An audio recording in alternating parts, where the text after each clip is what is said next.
Okay, so magandang hapon sa kanilang lahat. Welcome sa Sports Corner Interviews. Pero focus ngayon ay ang SEA Games Diaries, ang ating mga panayam sa ating mga atleta na nanggaling sa Thailand, whether it is a medalist, whether it is a participant ng ating nagdaang Southeast Asian Games. And for this afternoon, Monday, tuloy-tuloy po ang ating interviews kahit po naka-Christmas break po tayo. So kasama po natin ang mag-asawang Mabel Del Rosario and Dwight Del Rosario o pag-usapan ng bronze medal finishes nga po dyan po sa Jiu-Jitsu Fighting and Duo Classic events ng 33rd Southeast Asian Games. And of course, ano ang kanilang challenges bilang mag-asawa na of course na kaya palang pagsabayin yung paglalaro ng jiu-jitsu at of course yung inyong relationship ika nga. So, patiin po muna natin sila. Magandang hapon. Welcome to Sports Corner and thank you for joining us. Magandang hapon po sa lahat, lalo na po sa inyo, sir.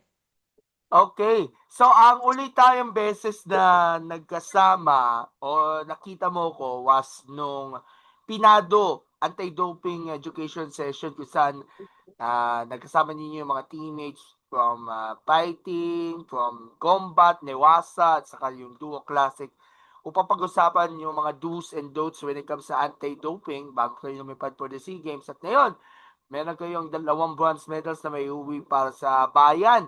Pagdating nga sa SEA Games, naka 6th place po tayo doon. Marami tayong mga gold, silver, at bronze ang napalarunan natin. So, by the way, kailan kayo bumalik sa Pilipinas muna? 14 po, December 14. Okay, so maaga pala to. Pala kayo. So may one day, if I could remember, one day difference bago kayo bumalik sa Pilipinas.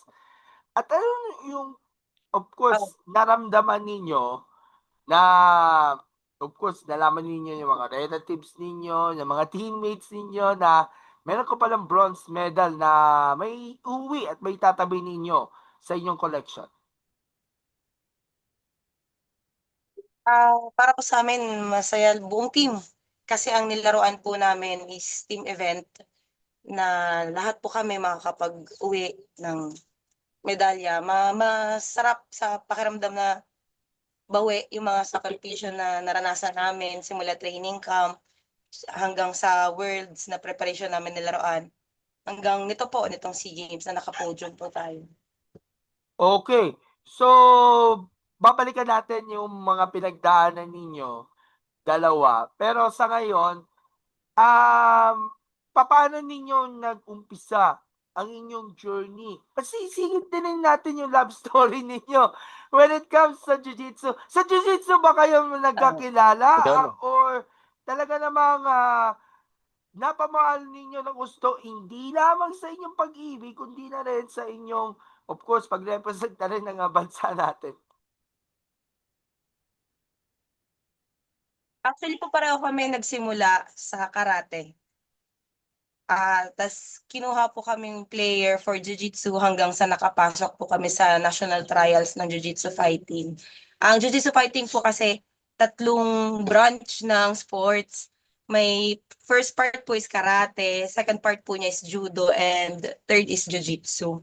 So, kaya nakapasok po kami dahil po sa striking talents po namin.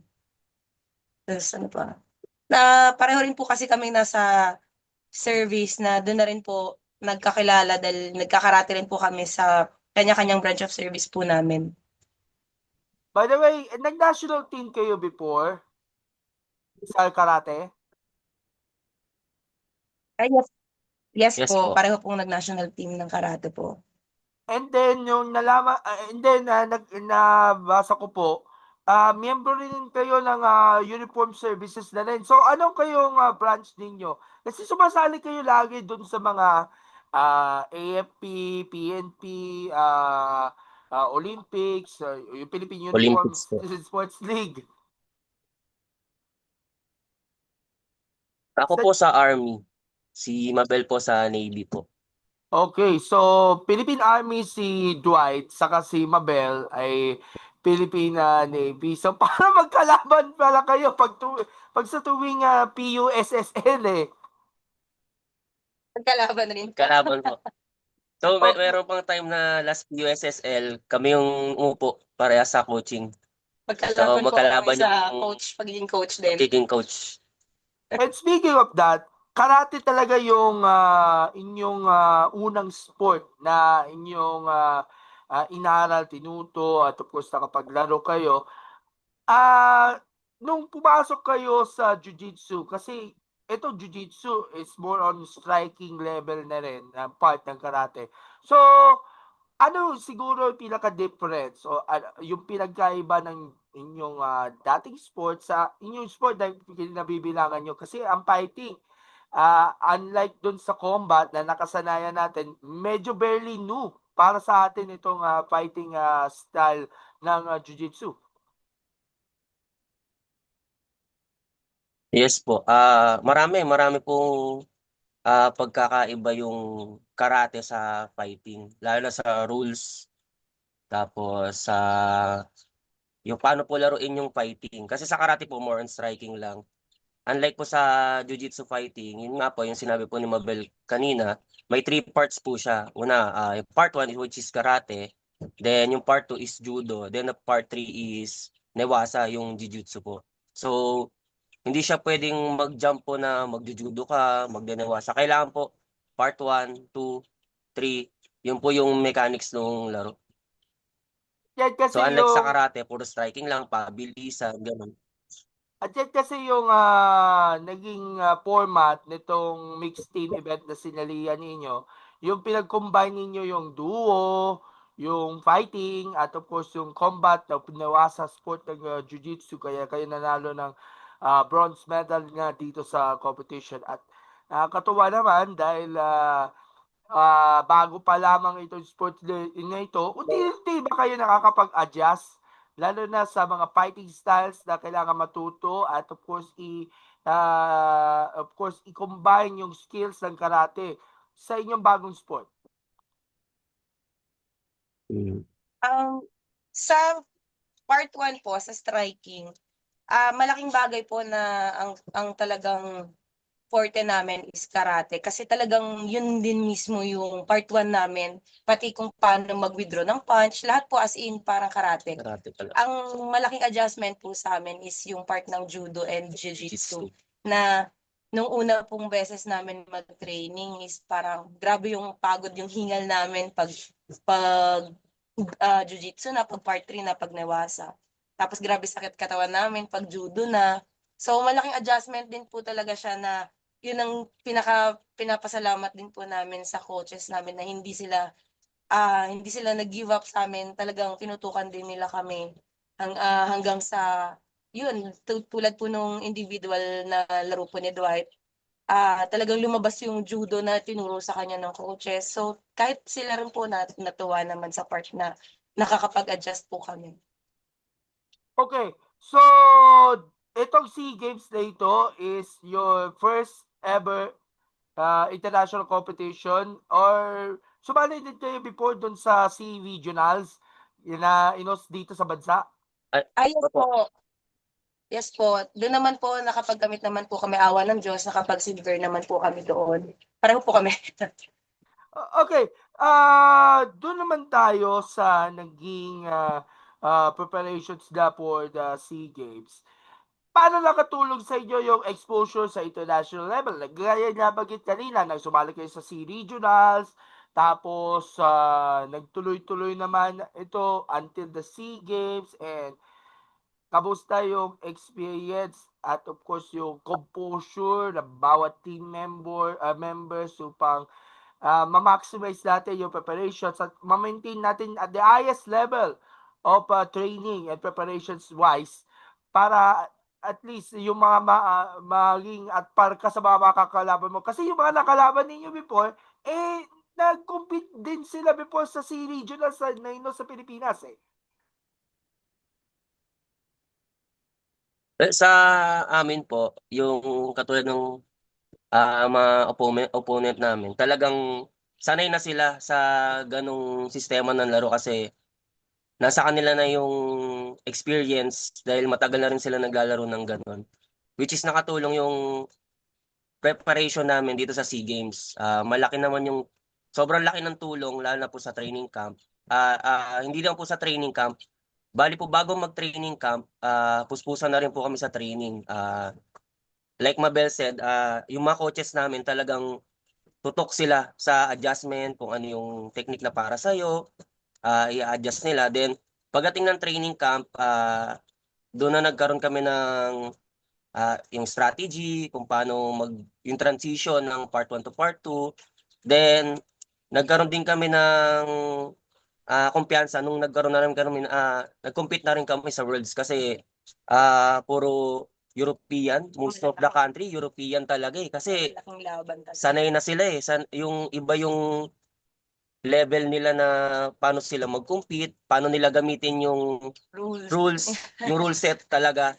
Hindi sila yung magpagod pero nananalo sila. Nilalaro lang nila yung Nilalaro nila yung rules. So, yun pa yung ano namin, kulang namin sa yung exposure tsaka yung mat time talaga. Kung paano laruin malaking bagay. yung laro. Like, yung Thailand, talagang competition talaga, SEA Champ, ibang World Championship, tapos yung mga Grand Prix, yan, present talaga sila dyan. So, nakakalaban na talaga sila ng mga best of the best. Mga nasa top 10 na ata yung mga nakakalaban nila eh. Ganun. So, malaking bagay sa amin yung nag-worlds kami. Tapos then SEA Games. Laking tulong sa amin kasi kung ano yung nangyari sa worlds na laro, nagkaroon kami ng adjustment dito sa SEA Games. Yun po yung tulong niya. Tsaka yung preparation namin. Nabanggit niyo meron daw kayong foreign training camp bago ang SEA Games. Yes. Yes po. Sa Chiang Mai po, Chiang Mai, Thailand, nag-training po kami doon for 2 weeks. 2 weeks. Tapos pang 3 weeks. Tapos diretso na kami ng Worlds nun. 1 week naman po kami sa Worlds. Dito rin po sa Thailand. Okay, so para kang nagkaroon kayo ng parang ah konting glimpse ng mga mangyayari nga pagdating sa SEA Games when it comes na doon sa pagsanay ninyo sa Worlds. Dahil alam naman natin, pag sinabing at pag foreign training camp, dagdag aral, dagdag leksyon, at yung mga nakuhang experiences ng mga facilitators natin, magagamit na rin sa mga competitions sa sasalihan, yung World Championships and SEA Games. Pero sa World Championships, pangilan kayo? Ako nag-rank ako nun eh. 19. 17 ba? 17 na ata ako. Ako 19, parang ganun. Ang ganun po. Oo. World, Out of marami. hindi na rin po namin mabilang kasi sobrang dami. sobrang dami po namin. So, basta sa amin, ayun sa akin po, ang naaalala ko is nag-rank 19 po ako dun sa, kasi bagong category ko po siya. So, yun din po yung first ko na maglaro ng -63. Galing po talaga akong -70. So, bumaba ako ng -63. Tapos, yun, dun, ang laki rin po kahit yun, ang laki po ng difference na, mabibigat yung sanay akong mabibigat yung nakalaban ko. Tapos ngayon po magagaan, mga ganon. So, malaking bagay rin po siya. By the way, currently, sa Worlds, si Mabel po ay rank 71.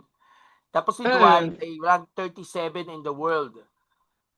At ngayon, of course, mag-focus na tayo sa ating Southeast Asian Games. Doon naman tayo unahin ko muna si Dwight kasi sumali din siya doon sa category na men's pitch 62, -62 kilograms sa fighting. At nakakatuwa, sa bronze medal finish, ang nakalaban nyo rin for the bronze, kapwa rin Pilipino. Si Godwin Langbayan, nakalakausap ko nung isang araw doon sa Sports Corner sa Zoom. Kinuwento sa akin so, anong hirap na pinagdaanan naman. Ikaw, nung time na yon, nung bronze medal, and even in the previous matches, ano yung naging reaction nyo rito, assessment nyo rito, at na-pressure ka ba dahil kapwa mo rin Pinoy yung nakakaharap ninyo dun sa bronze medal match na yon? Actually po, nagulat kami pareho kasi parehas kami magtatapat for bronze. Tapos yung kabila, same country din. So, dapat po talaga nun is Vietnam, Philippines, Vietnam, Philippines. Yung, ano, yung namin, yung, ano to? Sa bracket. Sa bracket. Tapos, nagulat kami yung magtatapat. Kasi bago yun, kakatapos siya lang din talaga laro. Tapos biglang tinawag ni pangalan ko, tinawag ulit yung pangalan niya. So nagulat kami. In terms naman sa yung nangyaring game, parang competition talaga. So lahat gagawin mo for the medal talaga, ganun. Ah, tapos talagang binigay din namin lahat ng kaya namin, like si Coach Godwin, ganun din. Talagang may kanya-kanya din talaga na strength ang yung players, ganun. So, yun. Pero happy naman ako dun sa naging result tsaka sa naging performance ko nung sa bronze medal match namin. Sobrang ganda kasi ayun nga, parehas Pinoy. After nung game nga, nagulat kami, ang dami ng news, tapos post. Sabi ko, grabe naman. Ah, nagulat din kasi yung ah, mga tao kasi nga Pilipino sa Pilipino yung naglaban. So yun, happy naman din sa result. Then okay naman yung experience talaga. Of course, no regrets ang nangyari dun sa bronze medal match. Pero pagdating naman sa mixed team event, nakabawi naman kayo ng gusto. Kayong dalawa ni Mabel at napalanunan ninyo yung bronze medal finish. Nag-contribute po kayo. Kasi ang mixed team event is a combination of fighting, duo, and combat sports. So tatanungin ko kayong dalawa kung anong nangyari in between itong mga competition na yun at ano yung reaction ninyo nang malaman ninyo bronze medal ang napanalunan, nakabawi kayong dalawa mula sa pagkatalo ni Dwight doon sa fighting. Unahin natin si Mabel. Sorry, reaction po regarding sa Yung mix. mixed team event na. Aha. Sa akin po talagang iba yung motivation ko nitong mix kasi lalaro lalaro po dapat ako ng individual sa -63. Unfortunately, nagkaroon ako ng ah bulutong 1 week bago ang flight. So, hindi ako kinlear ng doktor. So, ayun, medyo masakit sa akin na yun, hindi nakalaro ganyan. Kaya nung na-clear na ako right away, bili agad ng ticket para makalipad ganyan. Tapos yun na hindi rin ako kumbaga hindi rin ako muna pinapalabas ng room. Doon lang muna sa room hanggang sa pinalabas ako talaga pinapunta ko ng venue mismong araw na ng mix. So parang nasa akin yung hindi pwedeng walang hindi maganda yung ipapakita kong laro kasi gusto ko yung naranasan kong ah paano ba to? Naranasan kong hindi man siya depression pero yun, nalungkot, ganun. Gusto ko mabawi siya na maganda yung ipapakita ko. So sa akin, sobrang sarap ng feeling na eto natuloy nakalaro na awa ng Diyos maganda naman ang naipakita natin nung lumaro ng mixed team. Ang sarap niya sa feeling lalo na buong team kaming nandun sa baba. Pakiramdam ko nung lumalaro ako, hindi ako mag-isa. Buong team kaming lumalaro, lalo na naririnig ko sila kung paano sila mag-cheer, mag-coach. Ang gaan na parang lumalaro ako, hindi ako mag-isa. Masarap lahat ng nangyari. Masarap sa feeling. So parang na-overcome ninyo yung bulutong upang marating ninyo yung bronze medal na napalanunan ninyo throughout the competition. Yes. Pagdating ng grabe yung mga teammate ko na, Mabel, nandito ka na, ganyan, puro sila ganun kasi talagang hindi talaga siya expected na biglang hindi ako makakasama sa flight nila papunta ng Thailand. So, iba yung mga nangyari. What about kay Dwight? Kasi coming from a setback nga doon sa fighting, ano naman yung pagkaramdam na nag-contribute ka pa kahit paano doon sa mixed team event. At the same time, parang naganaan ka na maglaro dahil na-cheer ninyo yung mga kapwa teammates nyo all throughout the competition, gaya ng sinabi ni Mama Bell. Bali, same lang din, ayun, bigyan ng, natuwa kasi nabigyan pa ng opportunity na mag-compete din. Then, yun, actually, after nun, sabi ko, nagpasalamat agad ako sa coach namin kay Coach Lua na, "So, Coach, thank you po, ganun. Kasi binigyan niyo pa ako ng opportunity, ganun. Tapos, yun na nga, kasi sobrang dami nang nangyari na unexpected.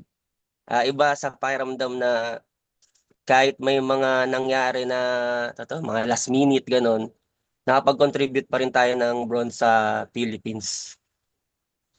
At kahit papaano, of course, naramdaman ninyo na may konting ginawa na rin sa puso ninyong dalawa. Yung maganda ninyong connection on and off the mats, eh talagang nangibabaw, hindi lamang sa pagrepresenta na rin sa ating bansa, kundi sa inyong pagmamahalan ninyong dalawa.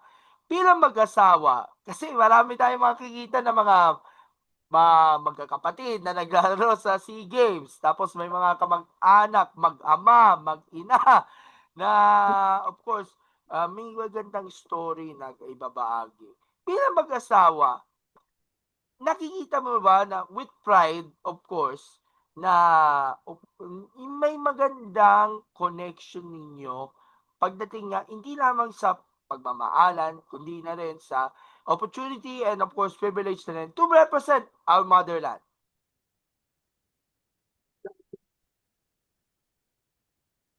Ano? Yung connection Sorry, ninyo between nag-choppy sir both yung of Copy you ulo. po. when it comes sa relationship sa national team.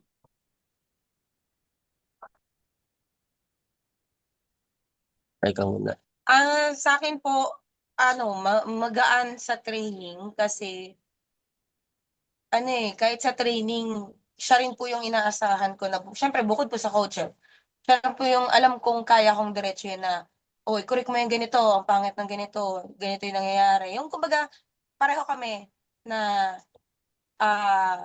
gina-guide yung isa't isa. Actually, tuwing after training, wala kami ibang ginawa kundi after namin mag recovery food, yun, pag-uusapan agad namin yun sa training na kanina ganito yung ganito yung naging problema, ito yung nakikita kong problema. Pwede natin siyang i, i, adapt na ganito na lang yung gagawin mo para gumanda pa. Talagang malaki yung bagay na nandyan siya. So ang ganda talaga ng connection namin bilang teammate na actually pag nag-sparring kami, alam niya yung kahinaan ko, alam ko yung kahinaan niya. So, iba yung challenge na, sige, hindi rin ako papatalo sa'yo. Ganun din siya. Talagang, hindi to, pag nasa training kami, hindi lang siya bilang mag-asawa, mag-teammate. Talagang, as in, solid partner na makikita mong, hindi niya ako pagbibigyan para matuto ako. Same din sa akin na, hindi, iisipan din kita kung paano ako i-score ng maganda. Hindi rin kita pagbibigyan kasi para sa growth natin to as athlete. So maganda siya sa akin kahit sa laro na kilala niya ako. So pag sa striking, nangingibabaw yung boses niya kahit nasa crowd, nangingibabaw yung boses niya sa tenga ko na nagsasabi siya kung ano yung nakikita niyang, nagko-coach siya sa akin kung ano yung nakikita niyang magandang gawin na, well, pag nasusunod ko naman, maganda rin talaga yung result. So, magandang bagay sa amin. Ito na kilalang kilala namin bawat galaw or bawat tinginan pa lang na nagkakaintindihan na kami. Ang ganda ng connection na gano'n na ramdam ko sa mga tournament, sa Worlds, kahit nung last year na nag-Grand Prix kami, ramdam na ramdam ko lahat na maganda yung connection. Ikaw naman, Dwight.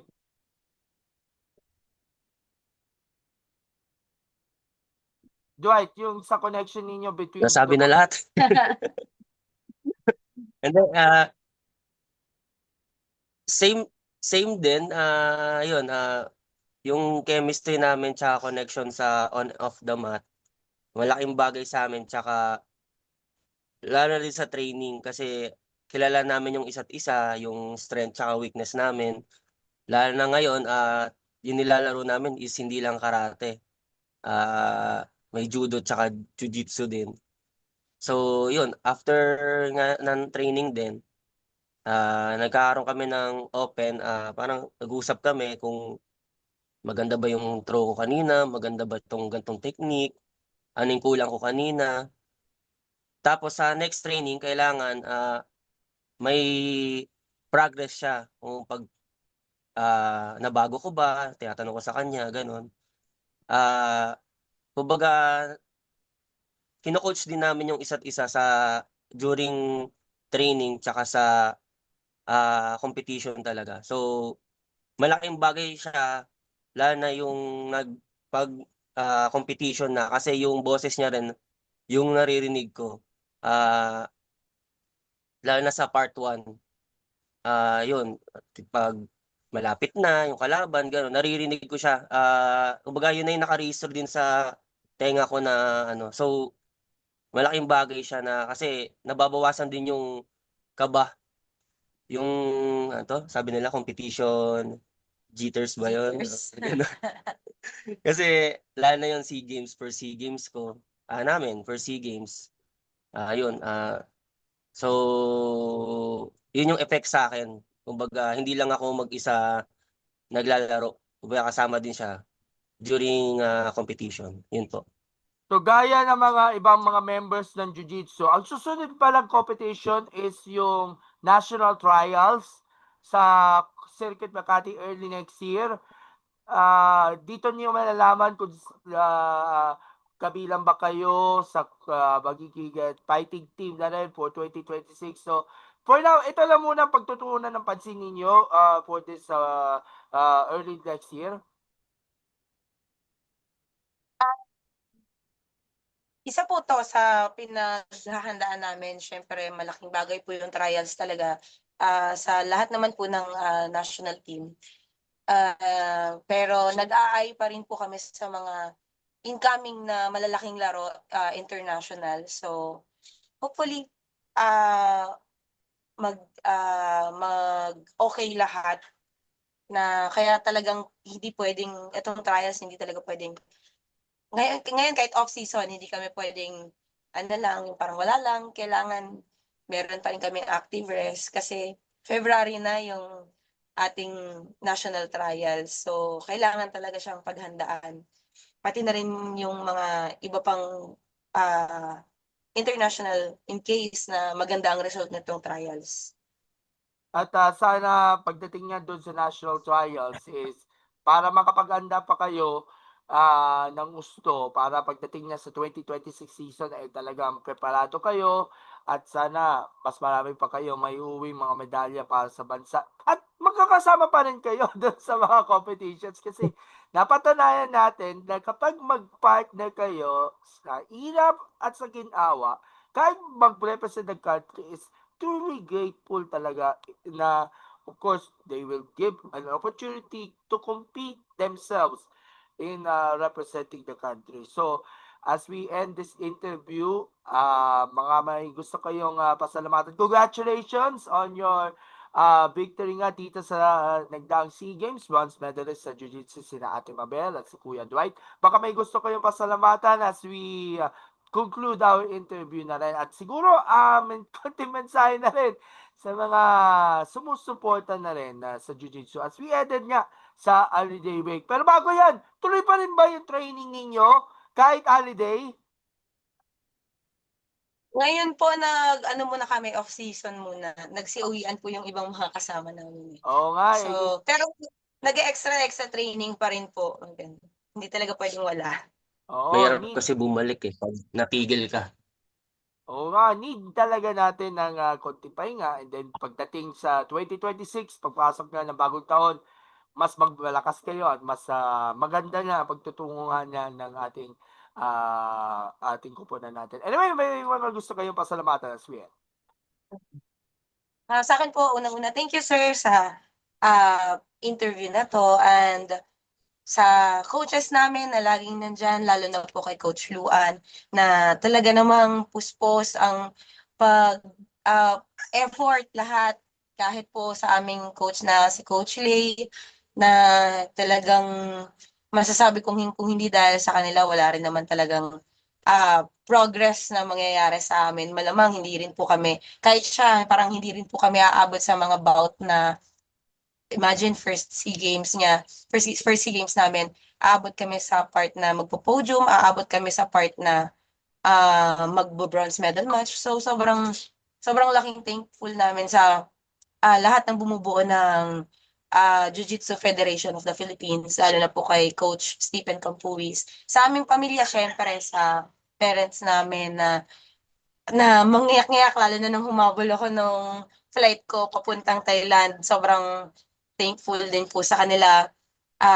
Syempre sa ating poong may kapal, at saka sa lahat ng sumusuporta. Sobrang dami pong sumusuporta, parang sabog na sabog yung notification namin sa Facebook na lahat ng sumusuport, lahat yung iba nag-PPM pa po, nagko-congrats at saka nagti-thank you dahil lumaban kami para sa Pilipinas. Sobrang gaan sa loob na nababasa namin yung mga messages nila. Saka sa mga message po para sa mga batang atleta or kahit mga may age na kahit anong hirap, peace lang. Kasi wala naman pong nasa taas agad. Lahat naman po nagdadaan sa mga paghihirap, sa mga struggles. Ma-overcome din naman po talaga lahat yan. At awa ng Diyos, tulad po sa amin, ang dami rin po namin pinagdaanan na ngayon matatapos ang 2025 namin na may bronze medal kami para sa Pilipinas. By the way, isingit natin, Barangay Cruz na Ligas, nag-congratulate din sa inyo. Parehas pala tayo Yes. QC season eh. Yes po. Okay. Thankful din kami kay Cap. Sobrang kahit ng si regionals, talagang after namin manalo, talagang pinaano niya kami sa Courtesy call pina-courtesy call sa mismong anong tawag nito, flag ceremony. Talagang binigyan niya kami ng parangal din doon. Sobrang thankful sa support po nila. Hey, Dwight, go ahead. First of all, thank you po sa opportunity na to sa interview. Tsaka papasalamat din ako sa family namin, and sa friends, teammates, and especially nga po kay Coach Luan, kay Coach Lay, kay Coach Brendo, kay Coach Carol, sa NSC President namin, Sir Ferds, tsaka sa head coach po ng national team ng Jiu-Jitsu, si Prof. Stephen. Thank you po sa opportunity na binigyan niyo sa aming mag-asawa na mag-compete po sa Southeast Asian Games 2025. Thank you rin sa mga friends namin na sumusuporta since day one. Mga teammates namin na walang sawang talagang magbigay ng mga tips and advice, lalo na sa during sa Newasa, ganun. Thank you. Papasalamat kami sa lahat. Yun po. Ayun. So, congratulations po to the both of you, Mabel and Dwight, for gracing us with this interview. Sana magtuloy-tuloy pa ang inyong pagrepresenta ng bansa as a couple and of course as part of our national team. And we do hope to see you soon sa mga ganap natin. And again, Merry Christmas and Happy New Year, at i-enjoy natin ang holiday season na kasama natin ang mga loved ones, at makapagpahinga po muna tayo sa, of course, matinding training, ang hirap na pinagdaanan nitong competition na rin, at magkita tayo next year. Bye-bye! Maraming salamat at God bless! Bye po! Salamat po! Ingat kayo. Salamat.